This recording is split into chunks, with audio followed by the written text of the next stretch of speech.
Thanks for staying with us. This is Newsline, and I'm talking to the well-known commentator Tsao, also known as Togit, and we're talking about this coming Wednesday's book fair, whether people in Hong Kong like to read, whether they like to read English books.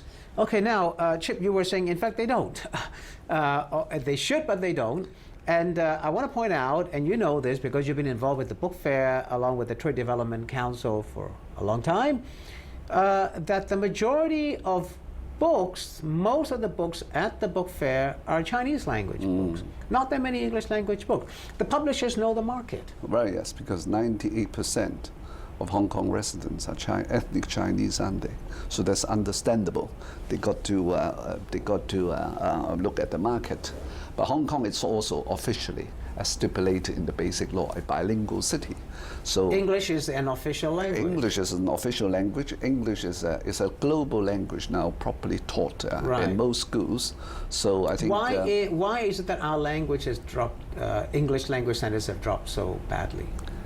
Well, for political and cultural reasons, and many people live now under the myth that China is going to be at least the economic superpower in the 21st Why do you call century. that a myth? It's become a I have reality been reading a lot of Chinese columns calling for the scrap of English language education altogether in Hong Kong. Scrapping it altogether in Hong Kong. And asking questions like, what's the point? Because one day the Americans or Caucasians, they're going to speak Chinese anyway, right? And news stories like Chinese teaching is to be introduced in Swedish secondary schools appear in Hong Kong Chinese newspaper in a very flamboyant way. You know, people feel delighted. In what schools? In Swedish secondary school. I don't know whether it's true or not, right? Maybe it sounds a bit like an exaggeration, right? Right. But you see, stories like this. But surely you don't take much. You don't put much credence in stories like that. Are published quite prominently in Hong Kong's Chinese newspaper, but so that people, I think, would prefer living under this myth, the myth that one day, as a Chinese, both as a Chinese and a global citizen, English can be done without. but you know, there may be a point in that if you look at Japan, if you look at Taiwan, if you look at South Korea, they have become very successful economic cities without the need for English, and so has mainland China. Well, not necessarily. It is not a total myth that mainland China is an economic superpower, because it is. It's the number 2 largest economic power in the world. Yes, it is, yes. But in markets like Japan and South Korea, there is always a strong team of official and unofficial translators. Whenever a new book is published in America or in Britain, if it sounds like a good read to the native readers, someone always grabs it and translates it immediately. Into Chinese? Into Japanese. And but then they're still not reading English. They're then reading Japanese. No, but there is a very little or limited translation market in Hong Kong. And Hong Kong people don't like translations unless it's some sort of... You can never capture the full spirit and meaning of something through a translation. No. I mean... But you know, regardless of what some of the newspapers say that schools in Sweden will one day teach in Chinese, but regardless of that, most Hong Kong people, many of them, are still very obsessed with learning English. You know that? Well, they are, yes. Why is that? But English teaching is, has been rather rigid in Hong Kong. Many people have been taught in a fundamentally grammatical way. They're obsessed with grammar, so they treat learning English as similar to learning, maths or science or physics, or something. Right. Trying to learn by heart grammatical rules. Well, that's necessary, but rules can change during the time. And they do. Yes, they do. So Hong Kong's English, you'll be surprised, is more or less grammatically very accurate, but Hong Kong's English lacks a charm or the kind of It's not even literary grammatically. charisma. It tries to be grammatically accurate, but it's not always the case. Well, Because you are in a better position to judge. as you know, I do a column in a Chinese paper about English, and you're right. What about government documents? I know I get emails from readers saying, how about the grammatical point here and there? They're very obsessed with grammar That's and right. not the language itself. Not the language, right. But you know, you're a Chinese from Hong Kong. Tell me why. Is it a leftover from the British or what? Well, the British never cared, right? And English teaching has been introduced in some very elite schools, and grammar has been an obsession for most Hong Kong students, and they stopped at it. It's just grammar, nothing more. So and that's in fact impeding their knowledge of the language, because they're being weighed down with this obsession with the grammar. Yeah, so grammar becomes some kind of shackle or Right. burden, rather than helping them to take off like a plane, right? And also, most of the books are written by good British novelists and historians. They are usually written in a very interesting way. The first 5 lines of the opening paragraph are eye-catchy, so that people becomes, They're hooked. They're hooked, and they keep on reading it. Right? So there is also a writing skill in most successfully published. Do you say that? and Are you sold saying that English that's not books. found in Chinese language books? Well, you tell me, right? I don't read Chinese. I really don't know. Well, some of them, yes, like Jin Yong's martial arts novel, right? Louis Cha, yes. Louis Cha is a very popular. Immaculately written. Right. His kung fu novels are very, very popular. Well, right? not just kung fu.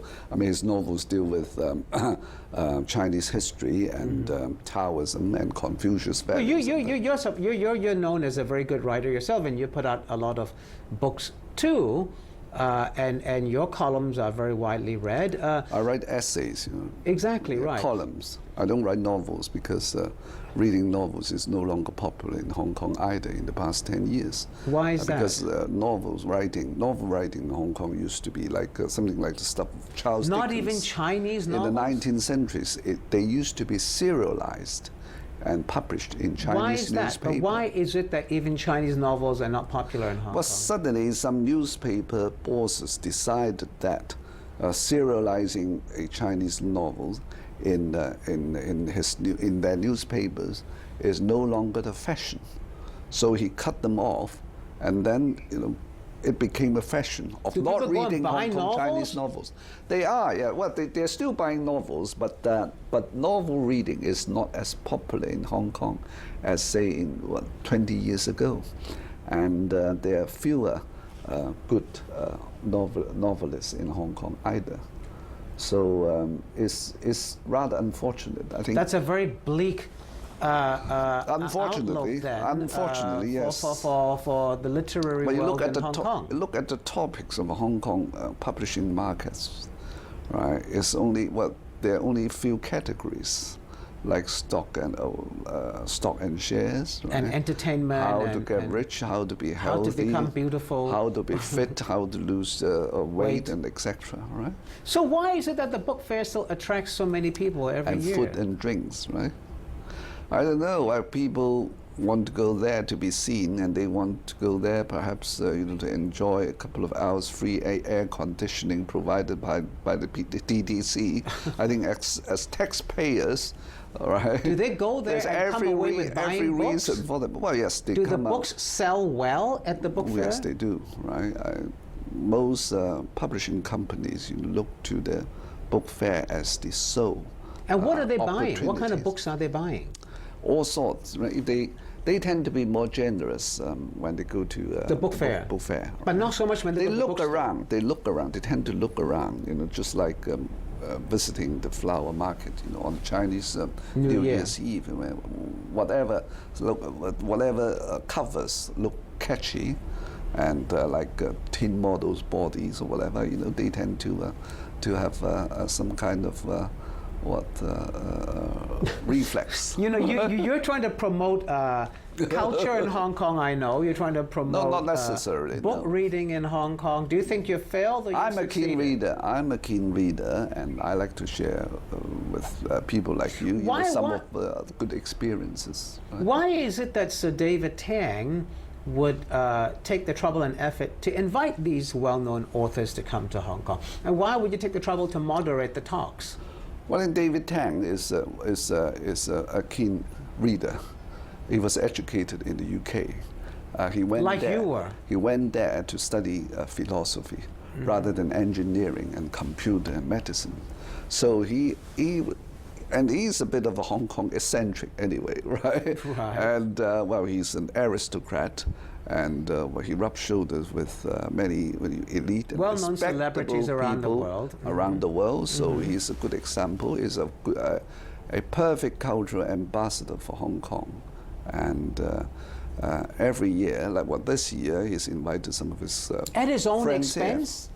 here. I don't know. I'm not sure. Himself? I mean, even so, well, yes. I think it shows that what kind of enthusiasm he has, for promoting cultures and readings. So it's a plus. It's great to see him inviting his friends here. Well, I've got just a minute left here. The book fair, as I pointed out, is on Wednesday, starts on Wednesday, and as you say, these well-known writers are going to be there. Some of the writers have spent some years in China. For example, an American thriller writer called Ridley Pearson. He lived in Shanghai for a year. Is he coming here? He's coming here. And also a Eurasian journalist called Carl Terrell Greenfeld. He's written a book called China Syndrome, the SARS epidemic in the year of 2003. Yes, I remember that book, right. Right? Good read.